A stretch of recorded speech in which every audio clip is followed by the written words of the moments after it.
All right, let's face it, folks. It's an AI world, which means artificial intelligence touches every facet of our lives. In fact, it's reshaping every facet of our lives. Now, Stanford just published a 423-page, what they call their AI index report.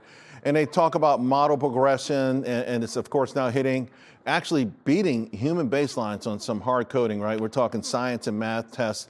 We're a little worried about that part. They also focus on the US-China gap. Really, the frontier area, you can see the gap is smaller than we want it to be. The good news is overall AI adoption expected to reach 53% of the global population in just the next 3 years. In hardware, you've seen it in these stocks that we talk about all the time. They say that story is actually just as important as the model story because AI depends on really what's a fragile stack, right? There's so many bottlenecks. We talk about it, the energy use, the supply chain, all of that a lot too connected to Taiwan Semiconductor. So far, the labor signal is mixed, which is intriguing to me because I think labor, particularly young labor, has been hit hard. In the meantime, it's neck and neck, right? This race between OpenAI and Anthropic, although the latter has, in my opinion, a lot more momentum. In fact, a week ago, we remember Anthropic introduced that Project Glasswing, which immediately triggered massive selling in software stocks. They were already weak. They had a glass jaw, no pun intended, and especially those who specialize in cybersecurity. And that was the weird thing, right? Project Glassware is a collaborative cybersecurity initiative, and yet shares of the partner companies were also slammed, right? Some of them starting to come back a little bit, but to really figure this all out, we got the best in studio right now. Jessica Inskip, Director of Investor Research at stockbroker.com. All right, Jessica, let's talk about you've got like 4 scenarios that you've been talking about. Mm-hmm. And let's talk about this Glasswing and more importantly, maybe Mythos, which I read they want it to be $1 trillion thing, and they say it has that potential, but at the same token, it's so powerful, they had to limit its release. What's going on here? Yeah, so it is certainly very powerful, and what happened is it detected a lot of vulnerabilities that are within our infrastructure. Now, I'm going to do my best to explain this because this is beyond my understanding as well from being a finance professional, but there are layers where a lot of our banking systems are incredibly interconnected. The very specific thing that Anthropic, or the Claude model, exploited was something that a single hacker could not. It was impenetrable. Mm-hmm.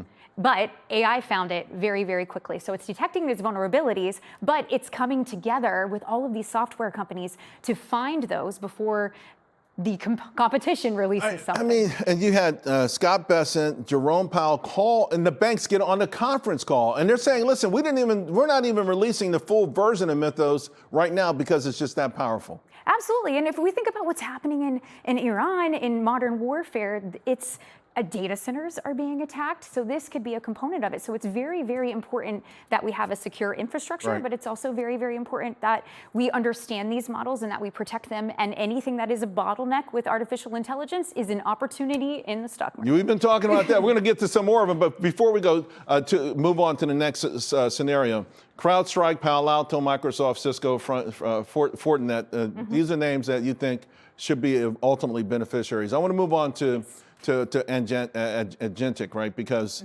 this has also been sort of creative destruction. That it has. It has. And the headwinds, though, they also have their own headwinds. Data quality, enterprise data fragmentation, security. What is MCP standard? What is that? So Model Context Protocol.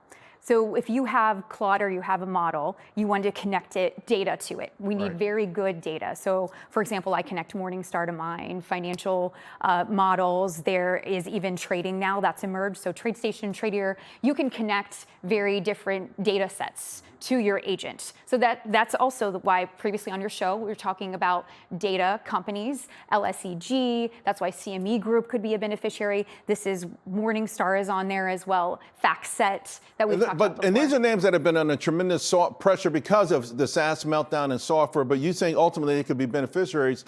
Because data is gold. You got to remember that. If we need good information, if you have data, protecting your data is extremely important, and those that have the best data are going to have the best models. So the beneficiaries, right? Would you say Palo Alto, though, would you give them a little bit of a nod above the rest of them?